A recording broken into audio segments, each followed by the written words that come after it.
netizen ini hari Jumat tanggal 28 Maret di Sarinah, Jakarta, ada suara Ibu Indonesia menyuarakan penolakan terhadap Undang-Undang TNI. Sekarang kita coba tanya satu persatu yang ada di sini, apa pendapat mereka tentang Undang-Undang TNI? Kenapa mereka menolak? Ibu, kenapa menolak? Yang udah aja ya, dua fungsi gagal lah. Mau multifungsi lagi. Semua bagian-bagian dari pemerintahan ini mereka yang atur, terutama sebagai pers ya, yang sekarang dibungkam. Bayangkan apa lagi yang kita harapkan dari negara ini kalau pers pun dibungkam. Semua ada tempatnya, semua ada perannya. Tentara tugasnya pertahanan, bukan masuk ke ruang-ruang publik yang menjadi domain warga sipil. TNI itu biar fokus ke keamanan, sedangkan anak rakyat sipil kita kan rakyat yang berkompeten kan, nggak semua hanya TNI kan. Kalau memang hatinya para bapak ibu petinggi TNI yang terhormat sudah tidak di situ, bisa membela negara lewat jalan lain. Tapi jangan semuanya diambil. Gitu. Dan terus sipil sama keamanan beda, nggak bisa semuanya dengan senjata. Kenapa menolak? Karena kami tidak mau kembali ke Orde Baru. Kita 98 itu saya masih kecil terutama, tapi saya ngelihat betapa banyak darah yang ditumpahkan pada saat untuk memperjuangkan menghilangkan difungsi ABRI, dan sekarang dikembalikan begitu saja. Sejarah menunjukkan bahwa bangsa Indonesia selalu bisa melalui krisis-krisis yang sangat berat, krisis-krisis politik yang sangat serius oleh karena perjuangan masyarakat sipil. Siapakah mereka yang berjuang? Bahkan sejak jauh sebelum kemerdekaan, maka mereka adalah masyarakat sipil, termasuk gerakan perempuan. Berfungsi aja belum, sudah mau multifungsi. Bahwa kita sudah harus turun ke jalan, oposisi harus dibawa ke jalan, rela-rela beresiko digebukin sama TNI sama polisi, karena memang ini satu-satunya cara kita untuk bisa bersuara. Itu pun belum tentu kita didengarkan. Bagi kami selaku perempuan, kami merasa bahwa ini perlu ditolak. Kita punya histori yang panjang soal situasi bagaimana keterlibatan militerisme terhadap gerakan perempuan dan kemudian melakukan pemerkosaan dan berbagai opresi yang dilakukan terhadap perempuan. Militer tidak harus punya keterlibatan dalam ranah sipil. Mereka punya tupoksi sendiri yang sebenarnya harus dijauhkan dan harus ada jarak antara ranah sipil dengan ranah militer. Salah satunya adalah karena TNI itu harusnya melakukan fungsi pertahanan, membela tanah air, bukan di dalam konteks merampas ruang publik dan kebebasan masyarakat. Kalau dibiarkan itu dia akan semakin terjadi terus represinya, kemudian supremasinya sipilnya jadi dikerdilkan. Sementara nggak bisa gitu. Ini harus balance.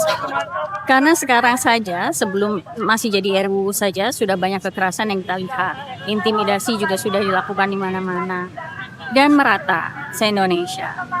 Jadi akan sangat powerful untuk tentara, mereka yang memegang senjata, untuk kemudian mengatur perilaku masyarakat. Dan itu berbahaya untuk demokrasi kita. Negara yang harusnya merawat, melindungi, dan menjaga. Tapi justru tahap ini kita dikebiri. Hak-hak kita dipupih hanguskan. Apa kita masih mau diam? Tidak. Ya kan isinya dua fungsi, bukan 16. Pokoknya udah mulai tambah banyak itu posisi-posisi sipil yang pengen diambil alih gitu. Ya ngapain? Nggak, tentara nggak di situ. Udah tugasnya udah masuk di negara demokrasi ya. Demokrasi itu nggak ada dua fungsi. Sekarang saatnya kita belajar mengorganisir diri dengan kuat sebagai masyarakat sipil, sehingga kita bisa bangkit dan tidak diinjak-injak lagi di 27 tahun ke depan. Terima kasih. Lawan! Lawan! Kepada anak-anak kita mahasiswa, kita pun harus menanamkan pola pikir bahwa menyekolahkan mereka bukan sekadar untuk mendapatkan kekuasaan, mendapatkan job, atau mendapatkan apapun benefit-benefit itu, tetapi untuk menjadi bijak, membedakan mana yang hak dan yang batil. Jadi ayo kita terus berjuang, turun ke lapangan, masif di dunia maya, lawan para buzzer, dan pantang menyerah tanpa ada rasa takut. Kita harus bergandengan tangan untuk menuju apa yang kita cita-citakan. Hari ini kita kembali ke jalan karena kita tidak mau reformasi kita dicederai oleh Undang-Undang TNI yang disahkan secara sepihak tanpa melakukan konsultasi kepada publik. Hidup suara perempuan Indonesia! Hidup suara perempuan Indonesia! Hidup mahasiswa! Hidup mahasiswa! Hidup mahasiswa! Hidup mahasiswa! Panjang umur perjuangan! TNI itu mestinya fungsinya adalah pertahanan, bukan kerja yang lain-lain. Makin lumpuh profesionalitasnya karena dia pertahanan di era modern banyak ya, di berbagai belahan dunia itu ada perang ya, antar negara itu ada. Nah kalau dia ngurusi banyak hal yang jabatan-jabatan sipil bisa kerjakan, nanti makin loyo. Lalu gaya pemerintahan yang militeristik itu juga tidak bisa untuk negara demokrasi modern.